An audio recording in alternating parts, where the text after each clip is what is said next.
안녕하십니까? 친환경 트렌드를 위한 솔레노이드 엔진의 이론적 접근과 효율 분석의 발표를 맡게 된 정미윤 교수님 팀의 신현무입니다. 저희 팀은 팀장 이승민, 조원, 정우진, 신현무 이렇게 3명으로 이루어져 있습니다. 저희의 목차는 전기가 친환경적인가에 대한 설명을 먼저 할 것입니다. 이에 대해서 웰2휠의 개념적 설명과 예시를 통한 비교, 그리고 기존의 공장에서 전기 자동차 공장으로 전환할 때 드는 비용을 통해 설명할 것입니다. 다음은 솔레노이드 엔진입니다. 솔레노이드 엔진의 경우 솔레노이드 엔진의 정의와 솔레노이드 엔진의 실험 과정, 그리고 솔레노이드 엔진의 이론 및 원리로 구성되어 있습니다. 이후로는 모터의 효율과 내연기관의 효율, 솔레노이드 효율을 구하고 이들을 비교하는 효율 비교와 마지막 마무리로 구성되어 있습니다. 전기는 과연 친환경적인가? 라는 질문을 들으시면 대부분은 그렇다고 말씀하실 겁니다. 어쩌면은 몇몇 분은 아니라고 답하실 수도 있습니다. 저희는 이러한 질문에 대한 답변으로 웰2휠이라는 개념을 설명할 것입니다. 웰2휠이란 에너지원 채굴부터 실제 작동까지의 과정을 칭합니다. 에너지원의 대표적인 예시인 석유를 시추할 때 우물에서 물이 샘솟듯 마치 이와 비슷하기 때문에 웰이라고 표현한다고 생각하시면 될 것 같습니다. 즉 석유를 시추할 때부터 바퀴, 즉 실제 작동할 때까지의 과정을 칭하는 말입니다. 웰2휠의 효율이 좋다는 것은 즉 연료를 생산할 때부터 사용할 때까지의 효율이 좋다는 것을 뜻합니다. 웰2휠은 웰2탱크와 탱크2휠 두 가지로 나뉘어지는데 웰2탱크는 에너지원 채굴부터 창고나 연료 탱크에 보관하기까지의 과정을 말하고 탱크2휠은 보관에서 실제 작용까지의 과정을 말합니다. 이렇게 웰2휠의 정의에 대해서 알아보았습니다. 다음으로 웰2휠의 예시를 통해 전기자동차와 내연기관 자동차의 효율을 비교해 보겠습니다. 이때 여기에 웰2 펌프는 웰2 탱크와 거의 같은 개념이라는 것을 기억하고 계시면 될 것 같습니다. 먼저 상단의 그림은 LPG 자동차의 웰2 탱크와 탱크2 휠입니다. 하단의 그림은 전기자동차의 웰2 탱크와 탱크2 휠입니다. 먼저 상단의 LPG 자동차의 경우 웰2 탱크에서 76에서 85%의 높은 효율을 보여주는 것을 그림을 통해서 보실 수 있습니다. 하지만 탱크2 휠에서의 효율이 14에서 26%의 낮은 효율을 보여주어 웰2 휠이 11%에서 22% 정도까지만 나오는 것을 지금 확인하실 수 있습니다. 반대로 하단의 전기자동차의 경우에는 웰2 탱크의 경우 3가지 과정을 나뉘는데 각각 51%, 92%, 95%로 총합값이 28에서 45%로 나타납니다. 이를 보아 전기자동차의 웰2 탱크는 내연기관차의 웰2 탱크보다 낮은 값을 보인다는 것을 아실 수 있는데요. 하지만 전기자동차의 탱크2 휠에서 최대 79%의 효율을 보여주기 때문에 총합값인 웰2 휠이 22%에서 35%, 즉 전기자동차가 내연기관 자동차보다 좀 더 높은 효율을 나타낸다는 것을 아실 수 있습니다. 다음의 사례로는 자동차와 흡사한 기관차의 웰2 휠을 조사한 데이터를 통해 알아보도록 하겠습니다. 먼저 왼쪽의 사진은 웰2 휠의 효율 그래프입니다. 여기서 LHV는 저희 발열량을 뜻하고 저희 발열량은 연료의 완전 연소를 할 때 수증기가 생겨나는데 이 수증기의 증발값을 뺀 값을 뜻합니다.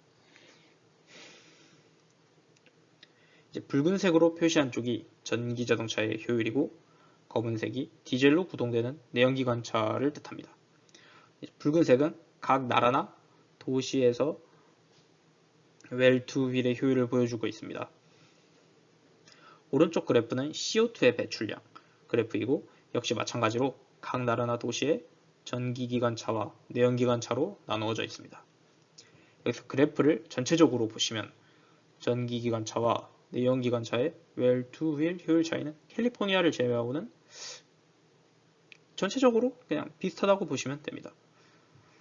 이 CO2 배출량은 오히려 내연기관차가 더 높은 것을 표를 통해서 확인하실 수 있습니다.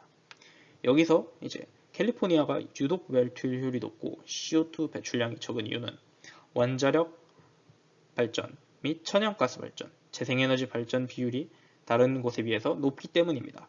이러한 데이터를 근거로 전기자동차가 내연기관 자동차보다 압도적으로 친환경적이진 않지만 그래도 이제 가끔 반대하는 사람들이 말하는 것처럼 아예 친환경적이진 않다는 건 아닙니다. 즉 좀 더 친환경적이다 라고 생각하시면 될 것 같습니다. 또한 원자력 및 신재생 에너지의 발전의 비율이 높아지면 높아질수록 전기자동차 쪽이 좀 더 친환경적이 될 수 있다는 것을 이제 표를 통해서 확인하실 수 있습니다.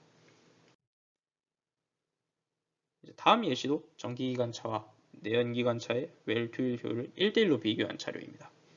비교를 위한 과정을 연료와 이제 기관차 그리고 레일 위 이렇게 세 가지로 나누었습니다. 전기기관차의 효율은 이제 보시면은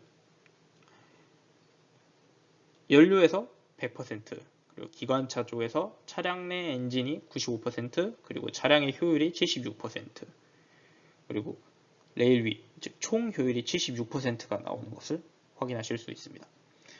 이제 전기기관차가 아닌 내연기관차 쪽으로 봤을 때 연료 쪽에서는 100%에서 시작하여 기관차 쪽에서 차량 내 엔진에서 40%, 37%, 차량의 효율에서 30%, 28%, 를 통해서 이제 총 효율이 30%와 28%로 전기자동차보다 확연히 낮은 것을 확인할 수 있습니다.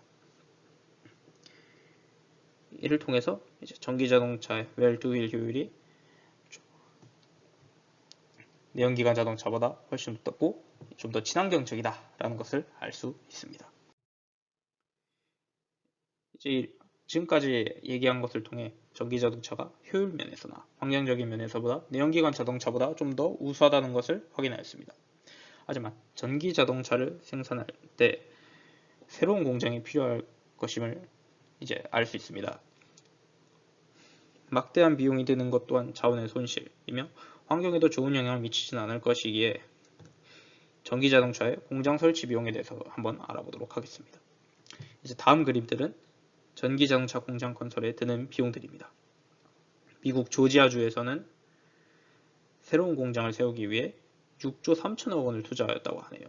인도네시아 쪽에서는 공장을 세우기 위해 15억 5천만 달러가 소모되었다고 합니다. 이처럼 매우 막대한 비용이 든다는 것을 아실 수 있습니다. 이런 건설 비용을 제외하고서도 기존의 설비와 공정 단계가 다르기에 새로이 노동자들을 훈련해야 합니다.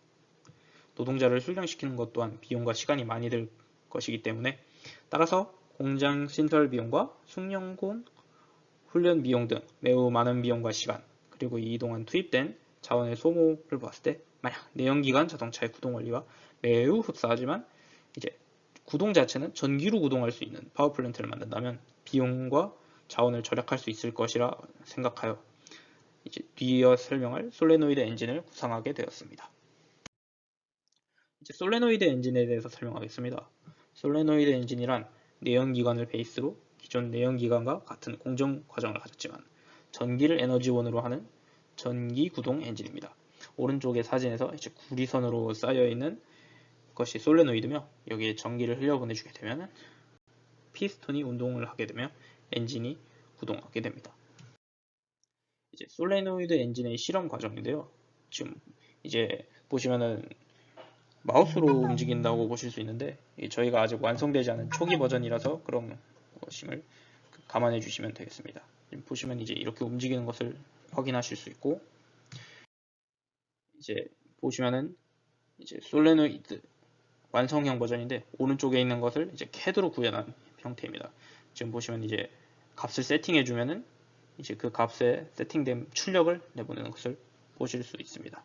저희가 처음에는 이제 CAD로 설계도를 직접 만들고 이걸 3D 프린팅을 통해서 만들어서 직접 실험을 하는 그런 시도를 하려고 하였으나 이제 상황이 여의치 않아서 지금 현재로는 이제 솔레노이드 엔진의 이론적 값을 통해 측정을 하는 것을 시도하였습니다. 다음은 이제 솔레노이드 엔진의 이론입니다. 솔레노이드의 힘 공식이죠.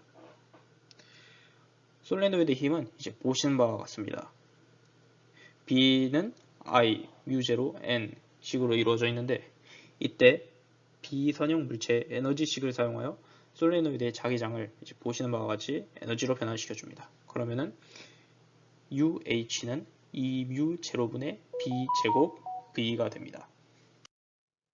이후 이제 힘의 공식을 물체 에너지식과 연결시켜 풀어주면 이제 보시는 것과 같이 솔레노이드 힘으로 움직이는 피스톤 힘을 알 수 있게 됩니다. F는 dL분의 duh식으로 만들면은 아까 저희 UH를 구하게 됐으니까 그대로 넣으면은 F는 2R 제곱분의 I 제곱 μ제로 N 제곱 A가 됩니다.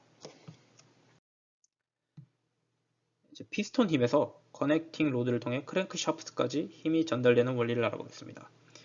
이제 먼저 사진을 보시면은 사진의 R 값은 크랭크 샤프트의 반지름이고 L은 커넥팅 로드의 길이 값입니다. 이 두 가지를 통해 N 값을 정하게 됩니다. 그래서 N은 얼분의 L이 되고 이제 피스톤의 속도 dVp를 dθ로 미분하게 되면 0 값이 나오게 되고 이제 그것을 식을 전개하면 다음과 같이 나타나게 되는데 이제 이 식에서 코사인 세타를 구하게 됩니다. 코사인 세타를 구하게 되면 세타 값을 알 수 있게 되고 이 세타 값을 통해서 코사인 세타는 얼분의 A죠. 얼분의 A니까 거기에 R을 곱해주면 A 값을 알 수 있게 됩니다. 우측의 사진을 보면 A 값을 알게 되고 이제 이 A 값을 알고 R 값을 아니 피타고라스의 정리를 통해서 B 값을 알 수 있게 됩니다. 이제 B 값도 알게 되었으니 이제 L 값도 알고 있고 B 값도 알고 그러면은 또다시 피타고라스 정리를 사용하여 C 값을 알 수 있게 되겠죠. 이렇게 구한 C 값으로 이제 코사인 파이는 L분의 C를 세워서 코사인 파이의 값을 알게 됩니다. 그러면 이제 코사인 파이의 역함수를 취한 즉 아크 코사인 파이는 파이 즉 파이 값을 알게 되고 파이 값을 코사인 파이를 이제 피스톤의 힘값 FP에다가 곱해주게 되면 크랭크 샤프트에서의 힘 FC의 값을 알게 됩니다. FC 값을 알았으니 이제 크랭크 샤프트의 반지름 R과 곱하여 주어 토크 값을 알게 되고 토크 값을 알게 되었으니 이제 출력 P는 60분의 2파이 NT N 토크 값을 통해서 출력을 알 수 있게 됩니다. 이때 N은 RPM의 값입니다. 이제 모터의 효율입니다. 모터는 시중에서 파는 전기 모터를 대상으로 측정하였습니다. 모터의 효율식은 이제 입력분의 출력에 100을 곱해주는 형태로 나타낼 수 있고 입력은 전원전압과 전유의 출력은 토크, 회전수 RPM, 그리고 상수의 값으로 이루어져 있습니다. 모터 10가지를 뽑아 효율을 측정하였는데 가장 낮은 효율이 42.79%, 가장 높은 효율이 71.89%로 편차가 꽤 크지만 대체적으로 높은 효율을 나타내는 것을 보실 수 있습니다. 이제 내연기관의 효율인데요. 내연기관의 효율식은 이제 보시는 것과 같이 다음과 같습니다. 연료 소비량 그리고 저희 발열량 둘의 곱분에 제동마력 곱하기 632.3 그리고 전체 곱하기 100. 이제 제동마력이라는 것은 이제 동작 과정에서 가동 부품의 마찰 혹은 피스톤의 마찰 이런 기계적 손실을 이겨내기 위해 필요한 마찰 마력을 지시 마력에서 뺀 값입니다. 따라서 현실적인 값에 가깝다고 보시면 되겠습니다. 이제 632.3을 곱해준 이유는 제동마력의 단위인 PS를 단위를 없애주기 위해서 이제 곱해준 값입니다.